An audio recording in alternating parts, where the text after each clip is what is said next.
Buenas noches. Bueno, la clase de hoy es importancia en la célula. Y para saber de la importancia de la célula, primero tenemos que saber cuál es la visión de la iglesia. La visión de la iglesia es alcanzar la ciudad para Cristo, ¿no? De hecho, la ciudad, la provincia, el país. Obviamente cuando uno conoce lo que es la verdad y lo que es lo que nos hace bien, lo que nos da paz, lo que nos da vida al corazón, queremos compartirlo con los seres queridos, con los conocidos, con los vecinos, hasta con los desconocidos, ¿no? Ese gozo que nos da Cristo, que nos dio Cristo la primera vez que lo conocimos, es lógico que queramos compartirlo. Volviendo al tema de la célula no es un lugar de una reunión social, ni es una reunión de terapia, no es algo que se extienda en el tiempo y se estanque, ¿no? Debe tener vida, debe ser algo que debe tener movimiento. La célula es un lugar de administración, es un lugar donde leemos la palabra, es un lugar donde somos ministrados, somos exhortados por la palabra, vamos creciendo juntos, ¿no? Y de hecho también somos de bendición en los lugares donde hacemos la célula, ¿no? Muchas veces en los barrios, en las escuelas o donde nos reunamos. La célula debe servir cuando nosotros predicamos, ¿no? Muchas veces invitamos a la gente a la iglesia y la gente rechaza el hecho de ir a una reunión, a una iglesia, a una reunión a un culto, a una misa, como le dicen los católicos, ¿no? Pero capaz que vos estás predicando, la persona le interesa lo que le decís, y si no te interesaría ir a una reunión en tal casa, que es en la célula. Y es una forma también de acercarlo y conocer de que de lo lindo que es estar cerca de Dios y de lo lindo que estar en el medio de la manifestación de Dios, ¿no? Porque es donde se debe manifestar Dios, en la célula en primer lugar, donde vamos aprendiendo, donde vamos creciendo, donde vamos apuntalándonos unos a otros. Hay 4 grupos primarios para predicar, ¿no? Los familiares, amigos, los compañeros de trabajo y de estudio, los amigos y vecinos y los desconocidos. Invitarlos a la célula es lo primero que debemos hacer después de, de transmitirle o compartirles la palabra, ¿no? Es la opción o el paso inicial antes de invitarlos a la iglesia. Hay diferentes pasajes en la Biblia que nos hablan de ello, ¿no? Este, si quieren tomar nota, se los voy a enumerar. Hechos 2, 41 al 47, Romanos 16, 5, Corintios 16, 19, Hechos 10, 24 al 27, Hechos 12, 5 al 12, Hechos 17, 5 al 7, Hechos 18, 7 al 11, Hechos 28, 23 al 30 y Hechos 20, 20. Nosotros nos basamos en la palabra de Dios, entonces todo lo que vamos a aprender, todo lo que vamos aprendiendo en el camino está basado en la palabra de Dios. No es algo que se me ocurrió a mí o se le ocurrió al pastor o al líder de otra célula o a otro pastor de otra iglesia. Es algo que lo vamos aprendiendo.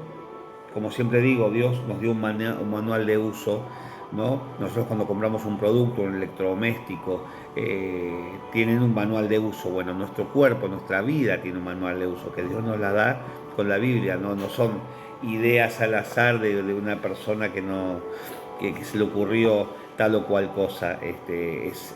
Dios sabe lo que es mejor para nosotros y nos lo dio en hechos, en palabras que tienen vida, ¿no? Este, si nosotros podemos ir compartiendo la palabra y aprendiendo de su palabra, tanto en la iglesia como en la célula, como en lo personal, vamos a ir creciendo y aprendiendo lo que Dios quiere para nosotros, que es lo mejor, ¿no?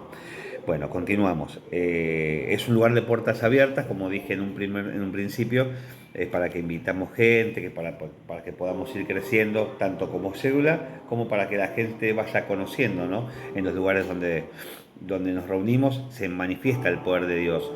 Sea donde está la reunión, ahí vamos a impactar esa zona, sea el barrio, sea la ciudad o el lugar donde estemos, porque la gente se va enterando, ahí se reúne esta gente que habla de Dios, que ora, y capaz que una persona tiene una necesidad y se acerca y pide oración, una persona quiere conocer a Cristo porque le predicaste y viene, escucha y le comparte, esto está bueno, así, así, y se van acercando y van conociendo a Dios como nos pasó a nosotros alguna vez.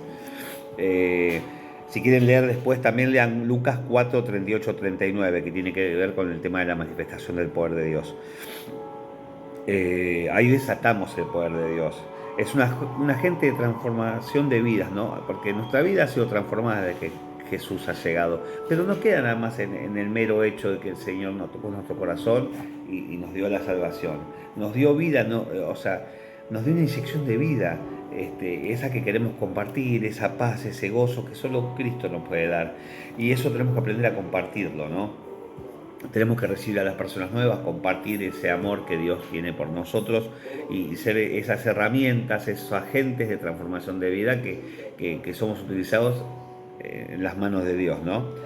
Tenemos que impactar barrios, ciudades, naciones, porque de esa manera ocurrió en la historia y de esa manera sigue ocurriendo, ¿no? Y no tenemos que esperar que todo se base en el líder, nosotros también tenemos que actuar, tenemos que ser hacedores de la palabra, imitadores de Cristo. Y eso básicamente es la importancia de la célula, ¿no?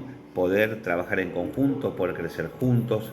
Célula, somos un todo, cada célula pertenece a un cuerpo y cada célula es importante para formar ese cuerpo. Cada célula es importante para formar nuestra iglesia. Espero que haya sido de bendición, espero que puedan crecer, espero que lean el PDF y la verdad que van a salir enriquecidos de esta clase.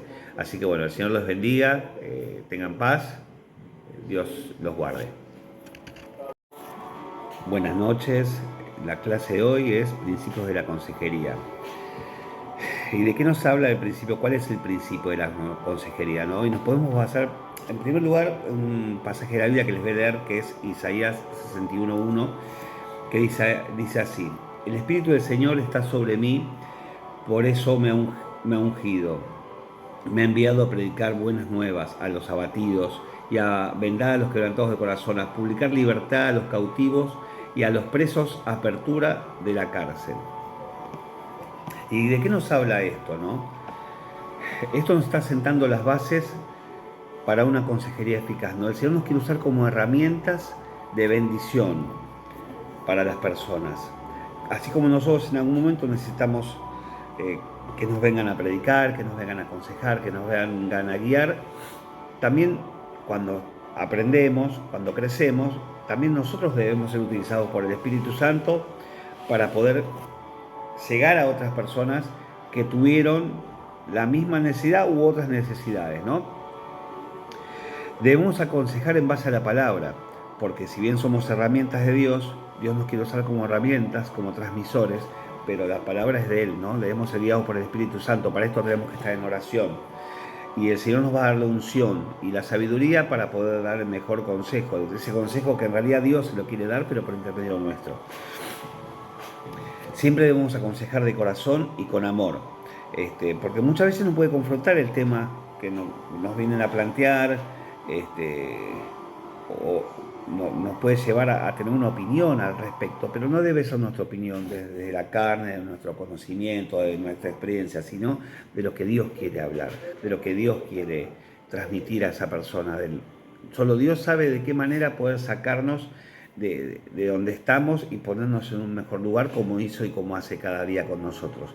Y nosotros debemos dejar que el Señor nos guíe para poder lograr eso en las demás personas, como Dios ha logrado en más de una ocasión con nosotros, ¿no? Los consejos no deben ser de nuestra sabiduría o experiencia humana, sino de la guía del Espíritu Santo, provenida de Dios. Debemos reconocer nuestros errores, nuestros pecados en primer lugar, ¿no? Es el primer paso para ser libres. Debemos tener la certeza que Dios nos perdona, porque muchas veces nosotros nos arrepentimos de los errores que cometemos, ¿no? Tanto nosotros como los aconsejados, porque esto vale para todos. Pero muchas veces vamos a Dios a pedirle perdón, pero lo que no nos perdonamos somos nosotros. Y debemos tener la certeza que Dios siempre nos perdona. Teniendo esa base, arrepintiéndonos y sabiendo que Dios nos perdona, no debemos permitir que el enemigo nos haga sentir culpables y sucios, porque es la manera que tiene Él de alejarnos de Dios. Tenemos que aceptar ese perdón de Dios y seguir adelante, obviamente no volviendo a pecar. Hay que esforzarse en no volver a caer. Si vivimos conforme a la palabra, que es el manual de instrucciones, como digo yo, nosotros cuando compramos un producto, tiene un manual de instrucciones de uso. Bueno, nuestro cuerpo como nuestra vida, ¿no? Tanto en lo espiritual como en la carne, tiene una forma de utilizarse. Y solo Dios sabe cuál es la mejor forma. Hay miles de formas de utilizar nuestra vida, pero solo Dios sabe cuál es la mejor.